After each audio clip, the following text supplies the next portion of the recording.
All right, Sonnies. Today we're happy to welcome back Teresa Andrews from Epic Behavioral Healthcare to talk about a really cool initiative called Talkable Communities. This initiative is about helping everyday people feel more confident, prepared, and compassionate when someone around them may be struggling. Because mental health awareness starts with conversation, connection, and knowing how to show up for one another. We learn from her every single time she enters the Sunny TV land. We love her so much. Teresa, welcome back to the show. Thank you. So let's dive right in. This Talkable Communities. I'm today years old about this. I'm so proud of you with this journey with Talkable Communities. Talk about this. Talkable Communities is so cool. So back in 2021, 5 Northeast Florida agencies came together and said, okay, we have to do something about the mental health crisis that's going on. This was right after COVID. Things were really being looked at in terms of mental health. And so Epic and Starting Point, which is up in Nassau County, and Gateway and Child Guidance Center, which are in Duval County, and Clay Behavioral Health, those CEOs got together and said, we have to work together and make a difference. That's amazing. And so they came up with this idea of Talkable Communities, which was based on like walkable communities.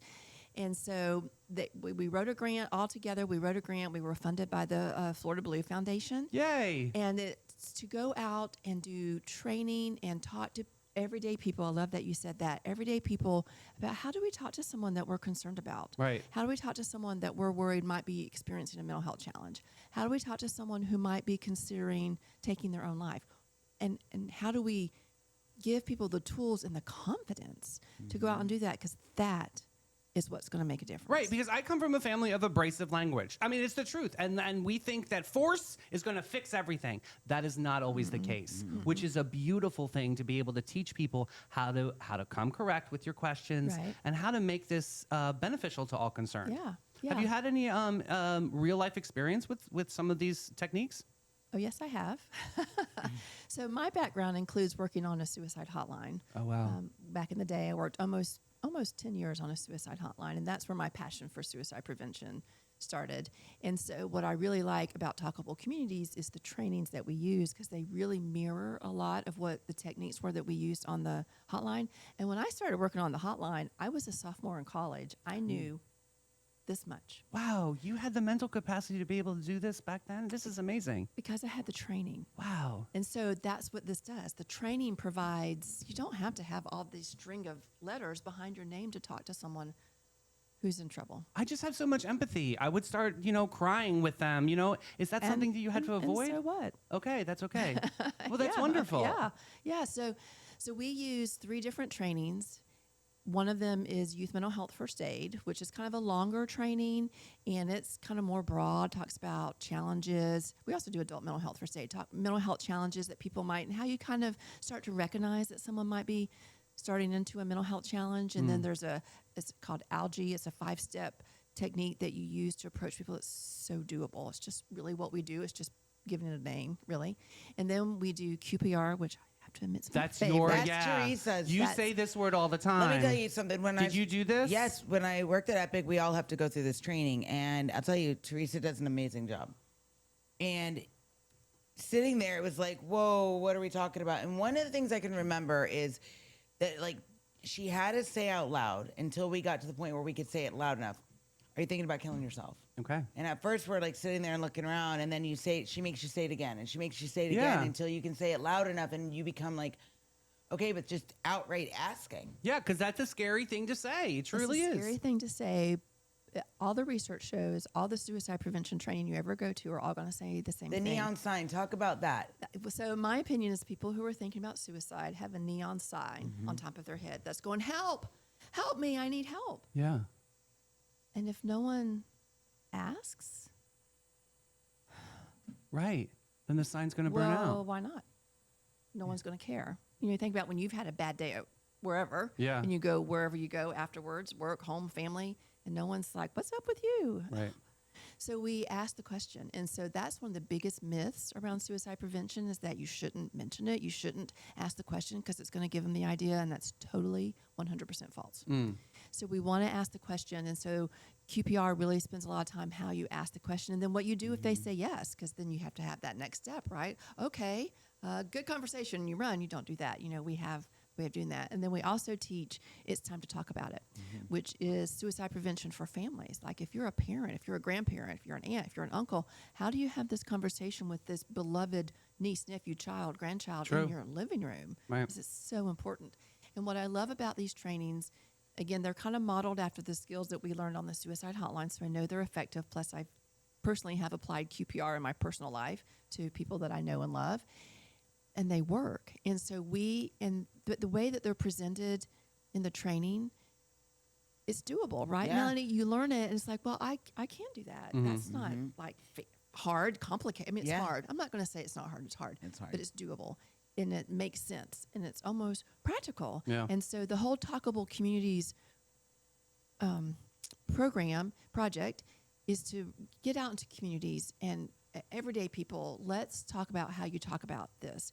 And let's keep people from dying by suicide. Let's keep people from attempting suicide. Let's keep people alive by acknowledging that they're going through something. And since Talkable Communities started between the 5 agencies, over 12,000 people have been trained. That's amazing. And there were a couple times working directly under Teresa at Epic where I would be out or I'd have a friend call me and I would have to do QPR. Like I would ask the questions and I would Jeez. run back into Teresa's office. I'm like, I just did QPR, Teresa. What do I do now?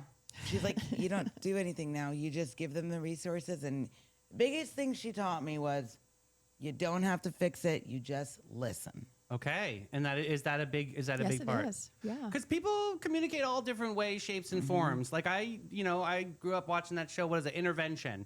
And Yeah. people and A&E. for me, when I saw that was like, oh, that's a lot. Because then I have all the people in the room that love me. It's apparently, not like that when you do QPR. That's exactly what my sometimes question that I- I'm getting to with Teresa is. It's just for me, it felt like I am under a spotlight, and I also have the shame for all the people that are in the room now that know my dirty laundry. Yeah. And that for me would have been hard. But can you talk about why different forms, different communication is really the key to success here? Well, it is the key, and what's really helpful about the training that we offer is because you're doing it with someone you have a personal connection with. Okay. It's not like you are being called in as a professional to the HR office because HR knows you had this QPR training and wants you to talk to the staff person you never met. It would never Okay. work that way. So what we train is you apply QPR, you apply youth mental health first aid, you apply it's time to talk about it to someone that you already know. And so you have that same conversation. You don't have to talk in clinical ease. You talk the way you talk, but we help you refine it and give it a direction. Okay. So that you get to what you need. Like an end goal. Yeah. Kind of, sort of. Yeah. And so when you ask the question, and if the answer is yes, then you know exactly what to do next. So it doesn't have to be freaky. Yeah. And if the answer is no, because sometimes people are like, well, what if the answer is no? Well, It's no. yay. Yeah.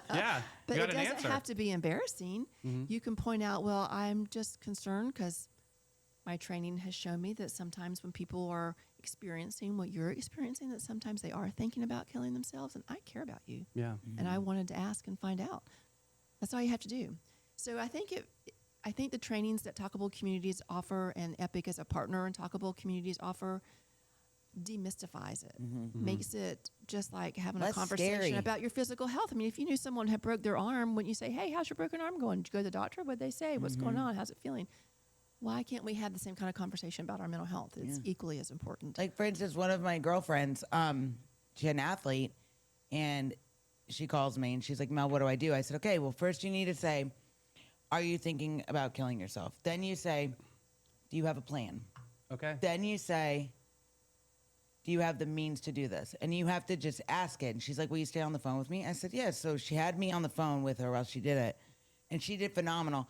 I Well, she ran back did- into Teresa's office. What she did what? She had the conversation with this 14-year-old girl. Okay. And she was able to determine, the girl said yes, she had a plan and everything, and she was able to contact who she needed to contact Right. to get this child help. And that sounds like the beautiful part about Talkable Communities, because here we are.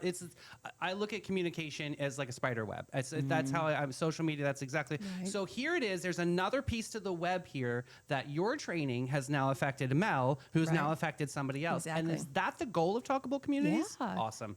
The more people are comfortable talking about it, the more they'll go talk about it. And then the more they'll talk to other people. So even if they're not having that suicide related conversation, they're talking about or noticing things or, something's up with that person. And it really does ripple out. And it's so amazing. I had a similar, someone who I had trained came back to me or sent me an email and said, my niece called me and she was concerned about someone else. And this is a niece in another state.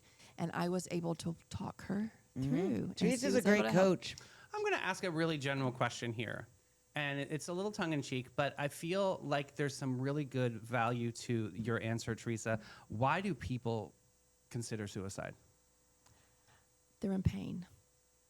Any person I have ever talked to who is thinking about suicide talks about the pain, and I mean physical pain. And so, and then other factors tie in. I mean, sometimes it's not even that they're thinking about suicide, it's that they want this pain to go away. Yeah. And that's the only way they can figure it out to Wow. make it go away. And then you figure in some people are worried about being a burden on their family. People have completely lost hope. Like things are not ever going to get better. I don't see a way of them getting better. And it's kind of like everything is right here and they can't see that tomorrow something might change or next week something might change or next month something might change. And if we can help them gain that hope that something might change and then support them until that time that it does. And it might be hard. I mean, like Mel said, we can't fix it. We can't solve it. Sometimes we can't make them feel better, but we for sure can make them feel not alone. And we can for sure provide hope. Yeah. And that's really what all the trainings are about. Yeah. And that alone can make such a difference. If someone feels like, okay, I've got Mel standing with me, I can make it one more day. Okay, I can make it one more day. Sometimes it's like, what's it going to take to get you through the next 10 minutes? What's it going to take to get you through the next hour? What about, and it's just that support. And you don't have to do it by yourself either, because one of the things all the trainings teach is building kind of like this safety net Okay. around someone. So you're not responsible. Don't, that's, Right. that's a lot. That's Yeah. way too much. No, we build a team. Awesome. And one of the things we talk about in the training too is how you know what to do next. Like where you are, what are the resources in your community? And what I always advise people is look it up now when you're not dealing with a crisis. And you Put it in your phone. Right. Because if you're like talking to someone, you're like, oh my gosh, what was that place that had the walk-in clinic? I don't remember. Oh, wait a minute. It's in my phone. I even have like 988. That's super important, the suicide prevention hotline. Those are pretty easy numbers to remember, but I don't want to mess it up. Right. So I pull it in my phone. Awesome. All that stuff. And so Because you might be under the cloud of fear too Oh, at yeah. that time. Yeah. Yeah. Panic. But Panic, You exactly. drove home a word called hope. And Talkable Communities gives resources, gives communication skills, but it also gives hope. And hope needs help right now. Hope needs help. So, as mentioned, it's kind of a collaboration of 5 organizations. It's kind of led by Starting Point. They provide the staff to coordinate it and do all the things. And we do provide all the training for free, which normally the trainings do have a cost, but we want to make this so accessible. So we have trained over 12,000 people for free. And we being Talkable Communities, has lost some major funding. So as Talkable Communities, the 5 organizations are on this campaign called Hope Needs Help to try and raise money. Awesome. And we are encouraging anyone who's like, yeah, suicide prevention needs to happen. People need to be able to go get training. And we try to make the training so easy to get to. It's virtual, Okay. or we'll do it in person. Nice. We'll do private groups if someone has a group that they want to have someone come out and do that group's training. And then we also have community offerings. So anybody can sign up for the training. Anybody. And so we do a lot of virtual and in person, but that's all in danger of going away if we can't raise the money. So we do have this campaign called Hope Needs Help, and we're going out talking about it, hoping to inspire people that, yeah, suicide prevention is important. We need to make sure that everyday people can talk about it. Hey, maybe I should learn how to talk about it. So the goal is kind of twofold, is to, one, encourage people to get trained. And if people are here in St. Johns County and they want training, I mean, they can reach out to Talkable Communities, or they can reach out to me, and we will make it happen. If they're outside of St. Johns County, outside of the state, wherever, we can still arrange a training for you. I've done training for people in other states. I've done training for people outside the country too, That's which is really amazing. cool, who have found it. So we want to encourage people to get trained. But then if someone is like, yes, this needs to continue, this needs to be an available resource for people. I personally, maybe someone might be thinking, I've been touched by suicide and I don't want someone else to go through that, or I want to learn how and I want to make sure other people can learn how, then maybe people might consider making a donation to the campaign that we have going on, Hope Needs Help. That's amazing. Now, what kind of time commitment does it take for this training? So youth mental health first aid and adult mental health first aid are the longer ones. And so if you do those virtually, you're going to do 2 hours of pre-work on your own, and then you're going to do about 6 hours on a virtual training. But it's very interactive. We have breaks. At the end of the Goes day, fast. people are like, wow, that was pretty fast. Yeah, but so And beneficial. It's really, again, it's more broad. Mm-hmm. It talks about a lot of different, it talks about suicide, but it also talks about a lot of other things.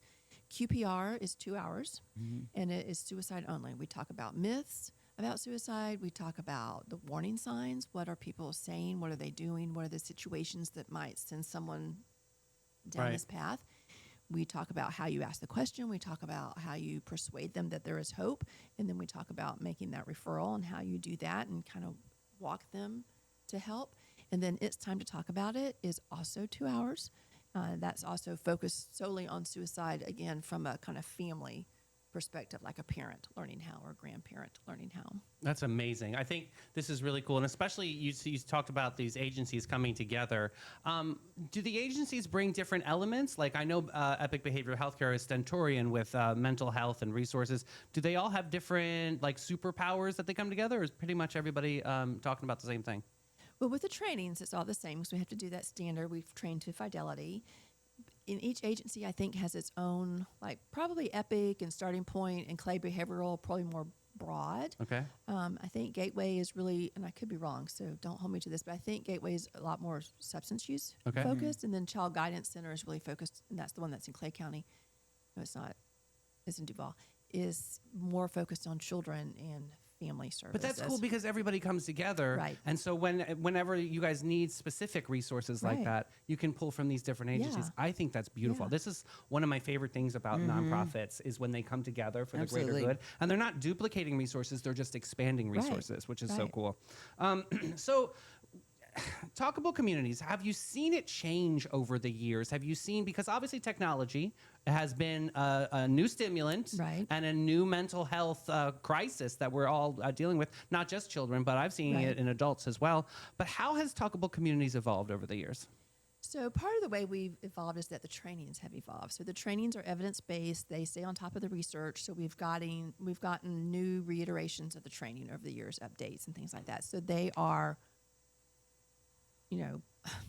my words again, they are up to date with the newest research Awesome. and things like Okay. that. So, and then as those come out, then we get new trainings. And so we have like a trainers meeting once a month, and we talk about what are some issues that have come up in training, what are some difficult things that have come up, and we share together ways to handle those situations so that training is always being strengthened and we're all learning from each other.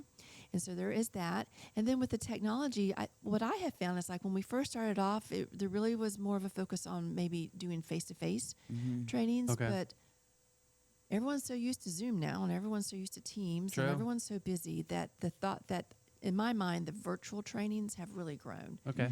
And at first I was like, I just don't know about this virtual training. But I have to tell you, I'm a big fan now because we limit the number of people in the training. And with the way that the training is presented, you really have a good experience.